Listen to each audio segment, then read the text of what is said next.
2047 నాటికి ప్రపంచంలోనే టాప్ 20 బ్యాంకుల్లో ఒకటిగా నిలవడంపై స్టేట్ బ్యాంక్ ఆఫ్ ఇండియా దృష్టి సారించింది. ఎస్బీఐ 70వ వార్షికోత్సవాన్ని పురస్కరించుకొని ఈటీవీ ఈనాడుతో ఎస్బీఐ చైర్మన్ చల్లా శ్రీనివాసులు శెట్టి ప్రత్యేకంగా ముచ్చటించారు. వ్యూహాత్మక నిర్ణయాలు తమ సంస్థను అతిపెద్ద బ్యాంకుగా నిలపడమే కాకుండా దేశాభివృద్ధికి దోహదం చేస్తాయన్నారు. తెలుగు రాష్ట్రాల అభివృద్ధిలోనూ తమ బ్యాంకు కీలక పాత్ర పోషిస్తుందంటున్న ఎస్బీఐ చైర్మన్ తెలుగు తేజం చల్లా శ్రీనివాసులు శెట్టితో మా ప్రతినిధి వల్లభనేని రంగారావు ప్రత్యేక ముఖాముఖి. ఆర్థిక మూలాలే ఒక దేశ వృద్ధి సూచికలు పటిష్టంగా ఉన్నప్పుడే ఆ దేశ ఆర్థిక వ్యవస్థ కూడా బలంగా ఉంటుంది. అలాంటి ఆర్థిక వ్యవస్థకు బ్యాంకింగ్ రంగం మూల స్తంభం లాంటిది. 52 లక్షల కోట్ల కస్టమర్లతో దినదినాభివృద్ధి చెందుతున్నటువంటి ఎస్బీఐ బ్యాంక్ చైర్మన్ గా తెలుగువారు పాలమూరు బిడ్డ చల్లా శ్రీనివాసులు శెట్టి గారు మనతో పాటు ఉన్నారు.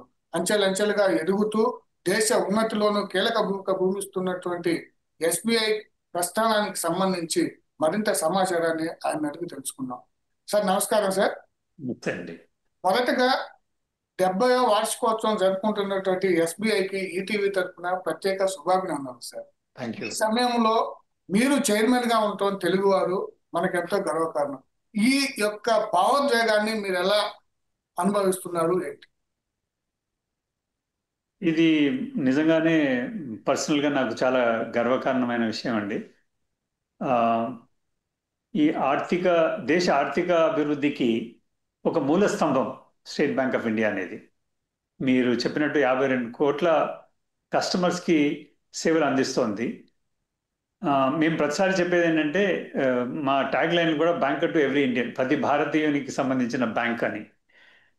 నా ఉద్దేశంలో భారతీయులకే కాకుండా ప్రపంచంలో భారతీయులు ఎక్కడున్నా కూడా వాళ్ళకి ప్రైమరీ బ్యాంకా, ఇంపార్టెంట్ బ్యాంకా సేవలు అందిస్తోంది. ఈ 70 సంవత్సరాల జర్నీనే కాకుండా దాదాపు 219 సంవత్సరాల నుంచి state bank of India history ఉంది. బ్యాంక్ ఆఫ్ బెంగాల్ నుంచి తీసుకుంటే మీరు. సో ఈ 2 శతాబ్దాల కాలం నిలదొక్కున్న ఒకే ఒక సంస్థ state bank of India financial సర్వీసెస్లో అని చెప్పుకోవచ్చు. సో ఆ పరంగా ఈ 70 సంవత్సరాల ఉత్సవం జరుపుకుంటున్నాం మేము. ఇది నిజంగానే అందరికీ గర్వకారణమైన విషయం. మా ఎంప్లాయీస్కి, మా స్టాఫ్కి, మా కస్టమర్స్కి, వీళ్ళందరికీ కూడా వెరీ ప్రౌడ్ మూమెంట్. 70 ఏళ్లుగా ప్రజల నమ్మకాన్ని, విశ్వాసాన్ని చూరగొంటున్నారు. ఈ కాలంలో ఎలాంటి మైలురాళ్ళను ఎస్బీఐ సాధించిందని చెప్పుకోవచ్చు? చాలా మైలురాళ్ళని దాటుకుంటూ ప్రయాణం కొనసాగించింది. 1955లో state bank of India imperial bank of India నుంచి స్టేట్ బ్యాంక్ ఆఫ్ ఇండియాగా మారినప్పుడు ముఖ్య ఉద్దేశం ఏంటంటే, ఎక్కడైతే బ్యాంకు ఫెసిలిటీ లేదో, బ్యాంకు సౌకర్యం లేదో, రూరల్ ఏరియాలో కానీ, అంటే గ్రామీణ ప్రాంతాల్లో కానీ, మారుమూల ప్రాంతాల్లో కానీ బ్యాంకింగ్ సేవలను విస్తరించేలా చేయటం ఒకటి. తర్వాత అప్పటి వరకు కూడా మనకి సంస్థాగత రుణాలు అనేది లేదండి. వ్యవసాయానికి కానీ, చిన్న పరిశ్రమలకు కానీ ఈ సంస్థాగత రుణాలను అందచేయాలన్న ఉద్దేశం కూడా ఒక ముఖ్య ఉద్దేశం ఈ బ్యాంక్ సెటప్ చేయడంలో. దేశ ఆర్థిక వ్యవస్థలో, దేశ ఆర్థిక పరిస్థితిలో అప్పుడప్పుడు వస్తున్న ఛాలెంజెస్ను కూడా సమర్థంగా ఒక సొల్యూషన్ క్రియేట్ చేయడంలో స్టేట్ బ్యాంక్ ఆఫ్ ఇండియా ముఖ్య పాత్ర పోషించింది. 1-2 ఎగ్జాంపుల్స్ చెప్తాను. మనకి ఈ ఫారిన్ ఎక్స్చేంజ్ సమస్య ఉన్నప్పుడు స్టేట్ బ్యాంక్ ఆఫ్ ఇండియాని ఫారిన్ బాండ్స్ లాంచ్ చేయమన్నది government. So India development bonds అని మనకి కావాల్సిన ఫారిన్ ఎక్స్చేంజ్ మొబిలైజ్ చేయడానికి అదొకటి లాంచ్ చేస్తుంది. తర్వాత మన పోఖ్రాన్లో మనము అణుపరీక్షలు నిర్వహించినప్పుడు, అంటే ఆంక్షలు విధించారు, ఆర్థిక ఆంక్షలు. అప్పుడు కావాల్సిన ఈ ఫారిన్ ఎక్స్చేంజ్ కూడా మొబిలైజ్ చేయడానికి మనము రిసర్జెంట్ ఇండియా బాండ్స్ చేసాం.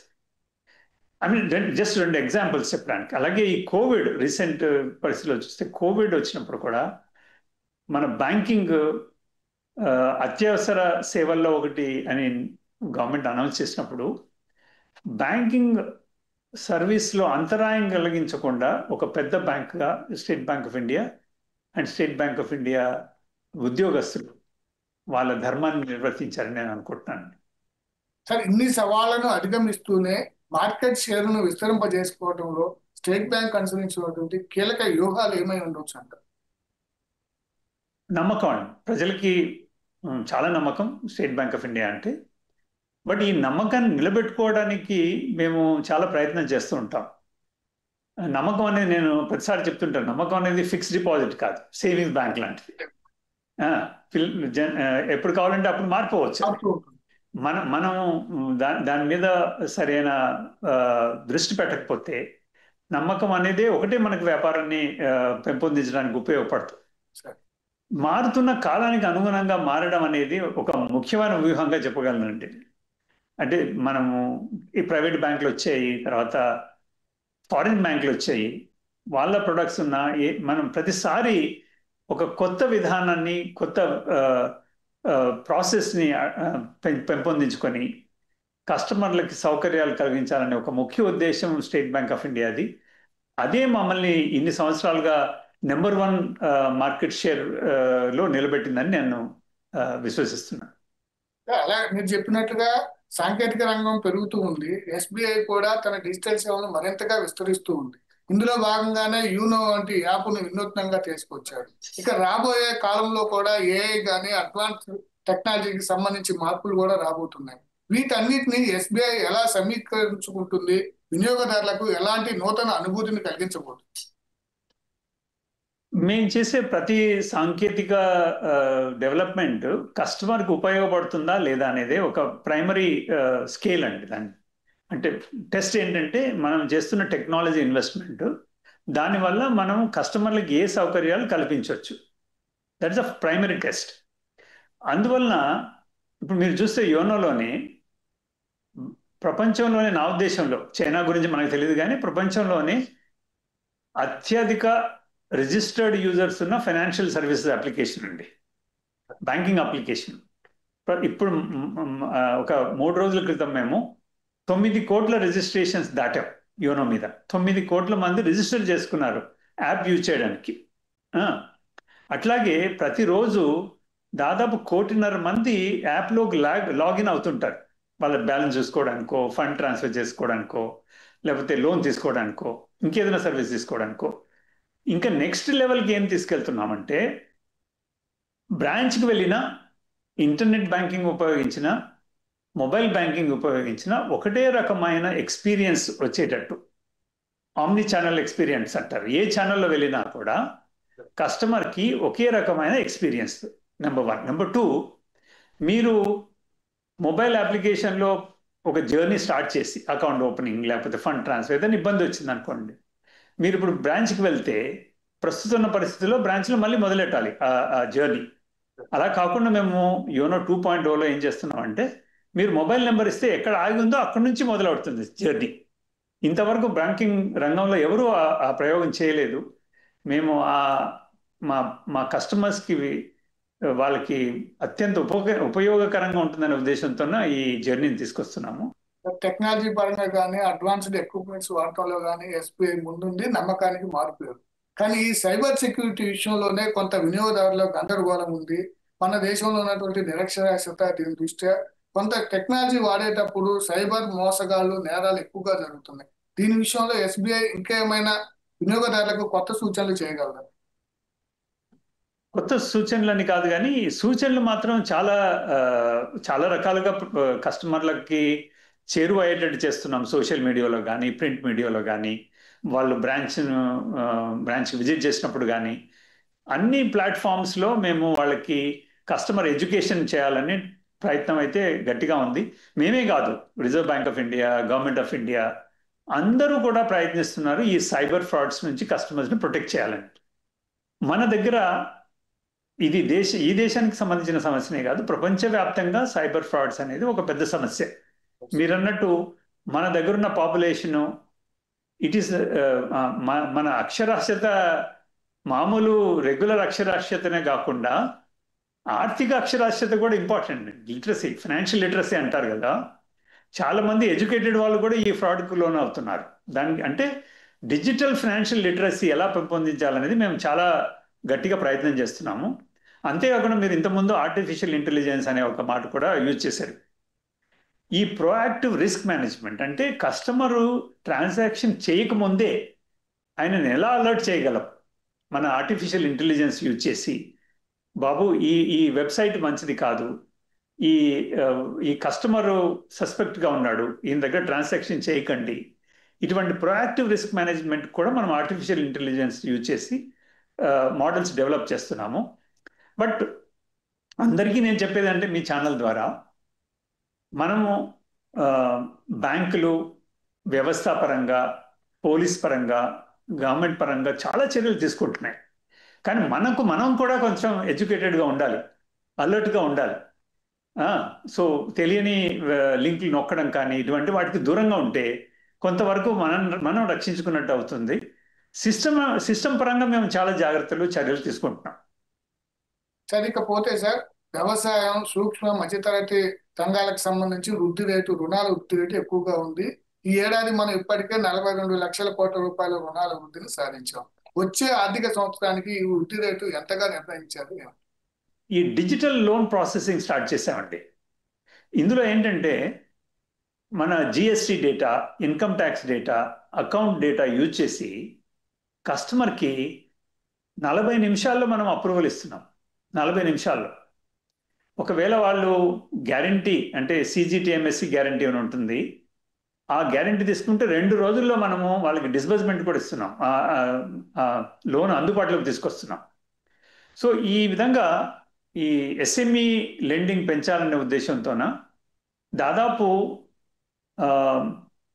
800కు మించి బ్రాంచ్లు మనము స్పెషలైజ్డ్ బ్రాంచెస్ చేస్తాం. ఎస్ఎంఈ బ్రాంచ్ వాళ్ళ ముఖ్య బిజినెస్ ఎస్ఎంఈ లెండింగే, ఎస్ఎంఈ వాళ్ళకి రుణాలు ఇవ్వటమే.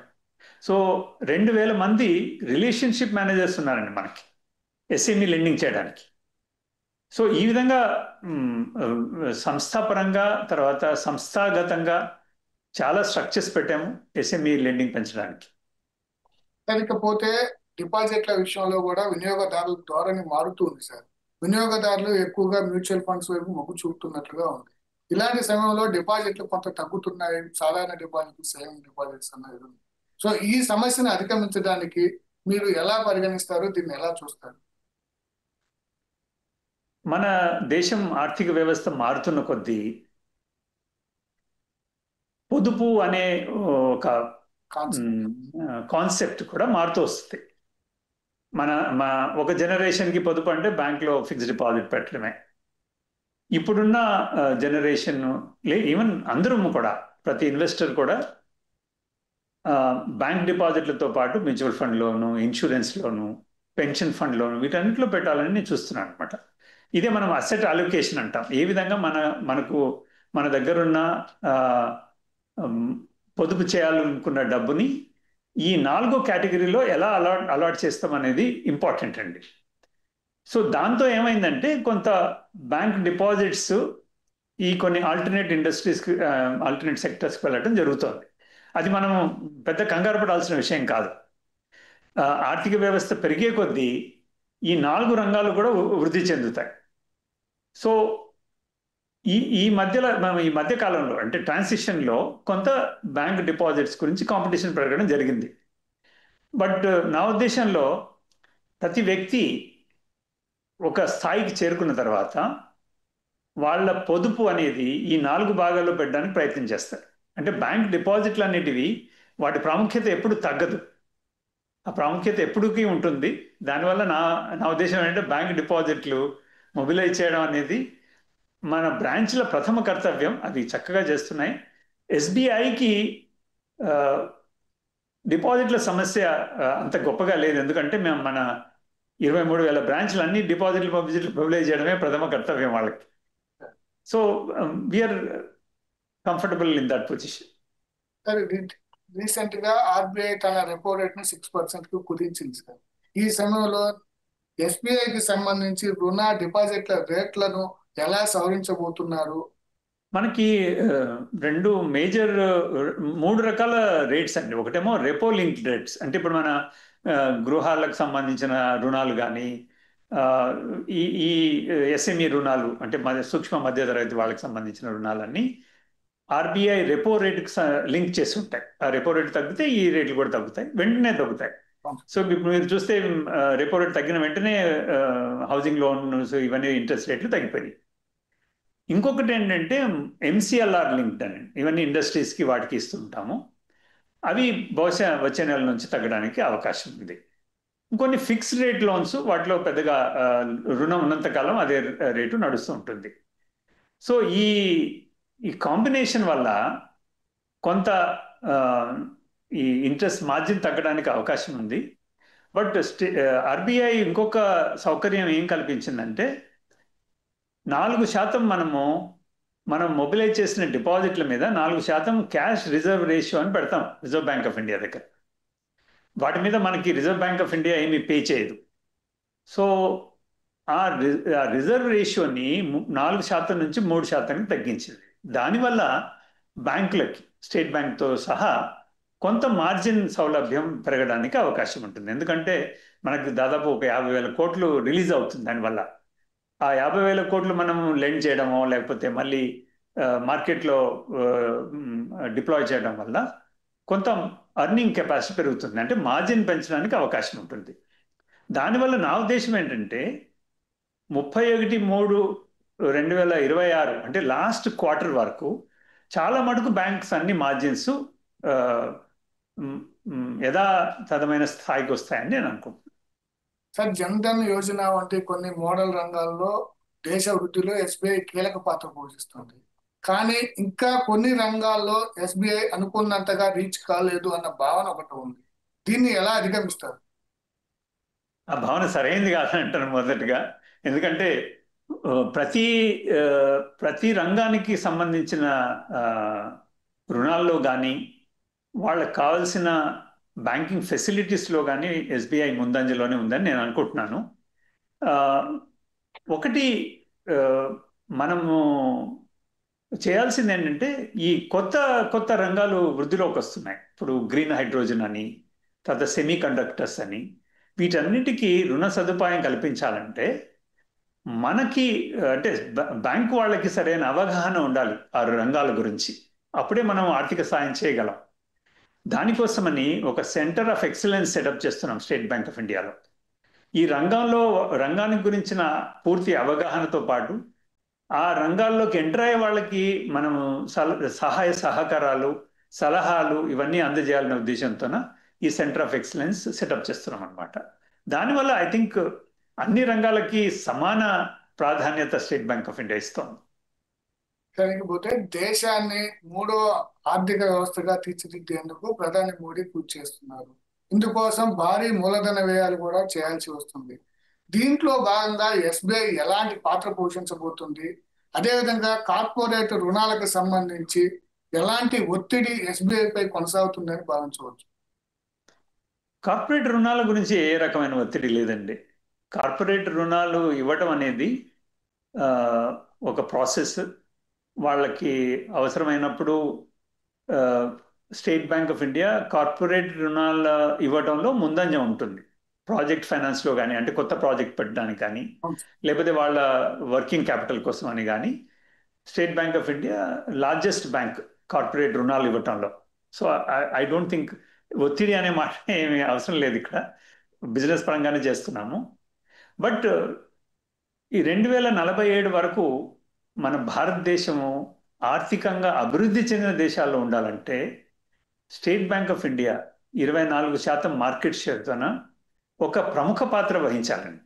అన్ని రంగాల్లో భారతదేశం వృద్ధి చెందాలంటే పారిశ్రామిక రంగం ఒకటే కాదు, సర్వీస్ రంగంలో కానీ, వ్యవసాయ రంగంలో కానీ, సూక్ష్మ మధ్యతరహతి రంగంలో కానీ, గృహ నిర్మాణంలో కానీ, వీటన్నిటిలో కూడా అన్ని రకాల డెవలప్మెంట్ జరుగుతున్నప్పుడు స్టేట్ బ్యాంక్ ఆఫ్ ఇండియా ప్రస్తుతానికి ముందంజలో ఉందండి ఈ రంగాలన్నింటిలో, వీటన్నిటికి సహకారం అందజేయడంలో.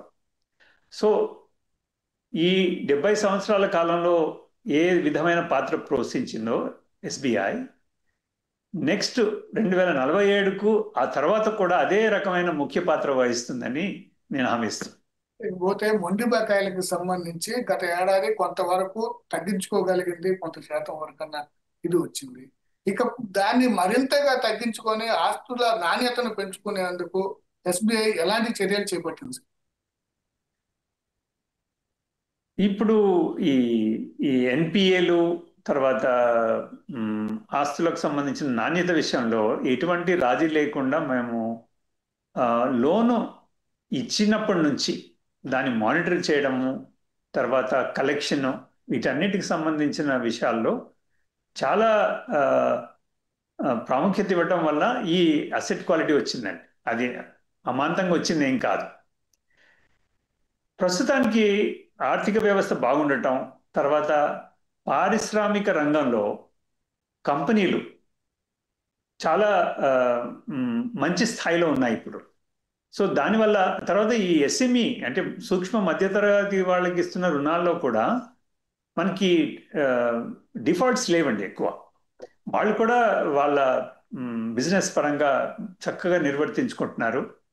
సో ఇవన్నీ చూడటం వల్ల మా ఉద్దేశంలో ఏంటంటే ఇప్పుడున్న ఆస్తుల పరిస్థితి ఏదైతే ఉందో అది కొంతకాలం నిలకడగానే ఉంటుందని నేను అనుకుంటున్నాను.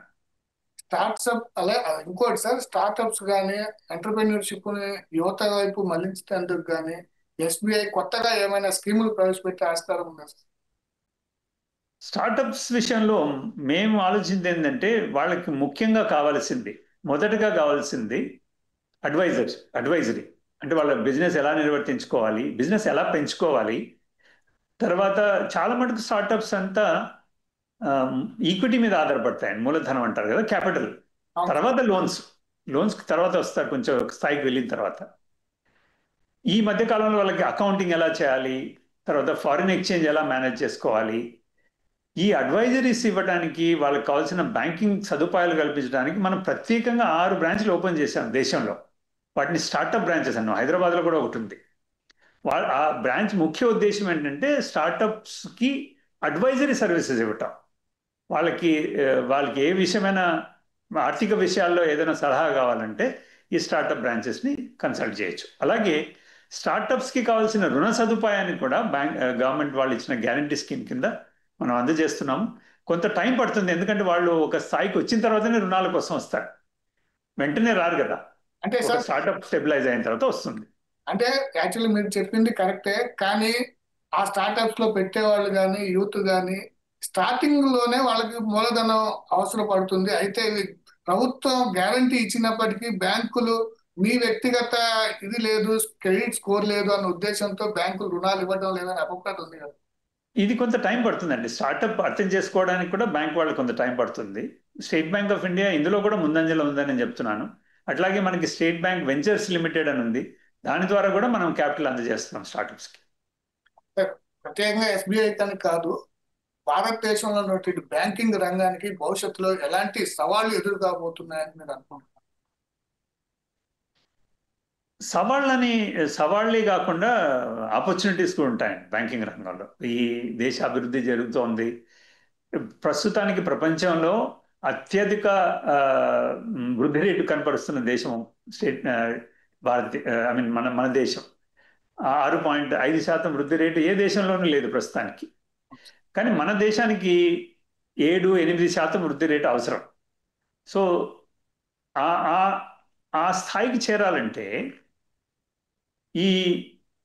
మనకున్న యువతలో నైపుణ్యం రావాలండి. స్కిల్స్ అంటారు కదా, ఈ నైపుణ్యం పెంచడానికి అందరూ ప్రయత్నించాలి. బ్యాంకులు కానీ, తర్వాత ప్రభుత్వాలు కానీ, స్వచ్ఛంద సేవా సంస్థలు కానీ. అది ముఖ్యమైన సవాల్. మన యువతని సరిగా వినియోగించుకోవడానికి వాళ్ళకున్న స్కిల్స్ డెవలప్ చేయాలి. Skill development first challenge. Second challenge ఏంటంటే ఈ టెక్నాలజీ అడాప్షన్. అంటే మనం టెక్నాలజీ డెవలప్ చేస్తున్నాము, దాన్ని ఏ విధంగా ఉపయోగించుకోవాలి. మన ఉత్పాదకత పెంచడానికి కానీ, పర్టికులర్లీ అగ్రికల్చర్లో చాలామంది అగ్రికల్చర్లో ఎంప్లాయ్మెంట్ తీసుకుంటున్నారు, కానీ వాటి ప్రొడక్టివిటీ లేదు, ఉత్పాదకత లేదు. అది పెంచడానికి ఏ విధంగా మనము కృషి చేయాలి. ఇట్లా 2-3 ఛాలెంజెస్ ఉన్నాయి. బట్ ఛాలెంజెస్ కంటే ముఖ్యంగా మనకి ఆపర్చునిటీస్ ఉన్నాయండి. ఈ దేశాన్ని అభివృద్ధి పథంలో నడపడానికి మనం అందరం తోడ్పడాలి గవర్నమెంట్తో పాటు. సరికపోతే 70 వసంతాలు జరుపుకుంటున్నటువంటి ఎస్బీఐ ప్రపంచంలో అగ్రస్థానంలో నిలిపేందుకు ఎలాంటి చర్యలు చేపట్టారు? రిటైల్ రంగంలో స్టేట్ బ్యాంక్ ఆఫ్ ఇండియా మొదటి స్థానంలో ఉందండి. అన్ని సెగ్మెంట్స్లో, అంటే మీరు గృహ రుణాల్లో కానీ, కారు సంబంధించినవి కానీ, లేకపోతే పర్సనల్ లోన్స్లో కానీ, ఎడ్యుకేషనల్ లోన్స్లో కానీ, గోల్డ్ లోన్స్లో కానీ, వీటన్నిటిలో కూడా state bank of India number 1 market share ఇప్పుడు ప్రస్తుతానికి. బట్ మేమేం ఆలోచిస్తున్నాం అంటే, ఈ రిటైల్లో కానీ, కార్పొరేట్లో కానీ సింప్లిఫికేషన్, అంటే మన కస్టమర్ మన బ్రాంచ్లో విజిట్ చేసినప్పుడు కానీ, మన డిజిటల్ ఛానల్ యాక్సెస్ చేసినప్పుడు కానీ ఎంత సులభంగా వాళ్ళకి ఈ సర్వీసెస్ అందజేయాలనేది మేము ప్రస్తుతానికి ఆలోచిస్తున్నాము అండ్ దాన్ని ఇంప్లిమెంట్ చేస్తున్నాము. చాలా మటుకు చేశాము, బట్ మా ఇంటర్నల్ ప్రాసెస్ను కూడా మనం సింప్లిఫై చేయడానికి ప్రయత్నం చేస్తున్నాం. That is number 1. నెంబర్ 2, గ్లోబల్గా ప్రస్తుతము మన ఈ లార్జెస్ట్ 50 బ్యాంకులో, అంటే అతిపెద్ద 50 బ్యాంకుల్లో ఎస్బీఐ ఒకటి. 43 నుంచి 46 స్థానాల మధ్యలో ఉంటుంది ఎప్పుడు. 20 స్థానాల లోపల తీసుకురావడానికి మనం ఏం కృషి చేయాలి? భారతదేశం వృద్ధి చెందుతున్న కొద్దీ స్టేట్ బ్యాంక్ ఆఫ్ ఇండియా వృద్ధి చెందుతోంది. ఆ 20 సంస్థల్లో చేరడానికి ఎంతో కాలం పట్టదని నేను అనుకుంటున్నాను. రీటైల్ రంగంలో టెక్నాలజీ ఉపయోగం, కొత్త ప్రొడక్ట్స్ తీసుకురావటం అండ్ బ్రాంచ్ లెవెల్లో సర్వీస్ ఇంప్రూవ్ చేయటం, ఇవి 3 ముఖ్య ఉద్దేశాలతో నడుస్తాం. సార్, మీరు ప్రొబేషనరీ ఆఫీసర్గా ప్రస్థానాన్ని ప్రారంభించి ఈ రోజు ఒక చైర్మన్ గా ఉన్నారు. 2055 నాటికి శతాబ్దోత్సవాలు జరుపుకోబోతున్నాం. అప్పటికి ఎస్బీఐని మీరు ఎలా చూడాలని అనుకుంటున్నారు? ఇంకో 200 సంవత్సరాలకు కూడా స్టేట్ బ్యాంక్ ఆఫ్ ఇండియా మొదటి స్థానంలో ఉండాలని అనుకుంటున్నాము. దేశం అభివృద్ధి చెందే కొద్దీ స్టేట్ బ్యాంక్ ఆఫ్ ఇండియా కూడా ముందుకెళ్తుంది. కస్టమర్లని హ్యాపీగా ఉంచడం, కస్టమరే మన ప్రథమ ఉద్దేశం అని తెలియజేసేట్టు ప్రవర్తించడం స్టేట్ బ్యాంక్ ఆఫ్ ఇండియా ప్రతి నిమిషం కష్టపడుతూ ఉంటుంది. సార్, తెలుగు వారిగా మీరు చెప్పండి, బ్యాంకింగ్ రంగం వైపు యువత ఉద్యోగాలకు రావాలి అంటే వారు ఎలాంటి ఎడ్యుకేషన్ అవలంబించాల్సి ఉంటుంది? వారికి మీరు ఇచ్చే సలహాలు, సూచనలు? బ్యాంకింగ్ రంగం ఒక ఉద్యోగ పరంగానే కాకుండా కెరియర్ పరంగా కూడా ఒక మంచి రంగం అండి ఎన్నుకోవడానికి. బట్ ఇది ఒకటి సర్వీస్ రంగం. అందరికీ నేను చెప్పేది ఏంటంటే, ఈ సేవా రంగంలోకి రావాలంటే మనకు కొంచెం సేవా దృక్పథం ఉండాలి. అంత ఈజీ జాబ్ కాదు బ్యాంకింగ్ జాబ్ అనేది. కష్టపడాలి, కస్టమర్స్ రోజు వస్తుంటారు, వాళ్ళకి ఎలా సర్వీస్ చేయాలనే ఒక దృక్పథం ఉంటేనే బ్యాంకింగ్ రంగం వైపుకి రావాలి. బట్ బ్యాంకింగ్ రంగంలోకి రావడం కొంచెం కాంపిటీషన్ అవన్నీ ఉంటాయి. బట్ డిసిప్లిన్డ్గా చదివి, ఇప్పుడు ప్రతి సంవత్సరం state bank of India clerical recruitment కానీ, ఆఫీసర్ రంగం కానీ ప్రతి ఇయర్ తప్పకుండా జరుగుతుందండి. అందరికీ నేను ఇచ్చే సలహా ఏంటంటే, మీకు బ్యాంకింగ్ మీద ఇంట్రెస్ట్ ఉంటే స్టేట్ బ్యాంక్ ఆఫ్ ఇండియా లాంటి బ్యాంక్లో జాయిన్ కావడానికి ప్రయత్నం చేయండి. అది క్రమశిక్షణతో ప్రిపేర్ కావడం వల్ల, ఒక పద్ధతి ప్రకారం ప్రిపేర్ కావడం వల్ల కష్టమైన పని ఏం కాదు. చివరగా ఎస్బీఐ కస్టమర్లకు కానీ, ఉద్యోగులకు కానీ, అదేవిధంగా దేశ ప్రజలకు కానీ 70 వసంతాల వేళ మీరు ఎలాంటి సందేశం ఇస్తున్నారు? సందేశం అనేది కానీ ఒక భరోసా, ఒక హామీ నేను ఏమి ఇవ్వాలనుకుంటున్నానంటే, ఒకటి, మనకి 4 రకాల స్టేక్ హోల్డర్స్ అండి. ఒకటేమో ముఖ్యంగా కస్టమర్స్కి నేను ఇస్తున్న హామీ ఏంటంటే, ఈ సందర్భంగా ఎన్నో వందల సంవత్సరాల నుంచి, ముఖ్యంగా ఈ 70 సంవత్సరాల నుంచి స్టేట్ బ్యాంక్ ఆఫ్ ఇండియా చేస్తున్న సేవలు ఈ విధంగానే కంటిన్యూ అవుతాయి. ప్రతి వ్యవహారంలోనూ కస్టమర్ మాకు ముఖ్యమైన వ్యక్తి అనేది మేము తెలియజేయడానికి ప్రయత్నం చేస్తాము. మా ఉద్యోగస్తులకు నేను ఇచ్చే హామీ ఏంటంటే, ఒక మంచి కార్యాచరణ చేయడానికి సంబంధించిన వాతావరణాన్ని అందరికీ కల్పించాలనే ఉద్దేశం ఒక చైర్మన్గా నా ఉద్దేశము. హెచ్ఆర్ ప్రాక్టీసెస్ కానీ, ఒక బ్రాంచ్లో కానీ, లేకపోతే డిజిటల్ ఛానల్లో పనిచేస్తున్న వాళ్ళని ఏ విధంగా ఎక్కడ పనిచేస్తున్నా కూడా వాళ్ళ వాతావరణం, అంటే వర్క్ ఎన్వైరన్మెంట్ చక్కగా ఉంచడానికి ప్రయత్నం చేస్తాము. తర్వాత గవర్నమెంట్స్, తర్వాత షేర్ హోల్డర్స్, వీళ్ళందరికీ మేము ఇచ్చే హామీ ఏంటంటే, మా business customer oriented business and growth oriented బిజినెస్గా మేము కంటిన్యూ చేస్తూ ఉంటాం. సార్ ఇంకొక విషయం సార్, ప్రపంచవ్యాప్త బ్యాంకింగ్ రంగంలో టాప్ 20కి ఎస్బీఐ ఎప్పుడు చేరుకోగలదని భావిస్తున్నారు సార్? ఒక ఒక సంవత్సరం అంటూ ఏం లేదు, బహుశా మేబీ టార్గెట్ ఏమైనా పెట్టారా? నో టార్గెట్ అనేది ఏం లేదు, కానీ బట్ ఆ దిశగా ప్రయత్నాలు అయితే జరుగుతూ ఉన్నాయి. Thank you sir. 70వ వసంతం మా ముందుకు వచ్చినందుకు మీకు ఈటీవీ తరఫున మరోసారి అభినందనలు సార్. కాలానుగుణంగా మార్పులు చేసుకుంటూ 70వ వసంతాన్ని పూర్తి చేసుకొని శతాబ్ది ఉత్సవాల వైపు పయనిస్తున్నటువంటి స్టేట్ బ్యాంక్ ఆఫ్ ఇండియా మరింత వృద్ధిని సాధించాలని చైర్మన్ చల్లా శ్రీనివాస్ మనము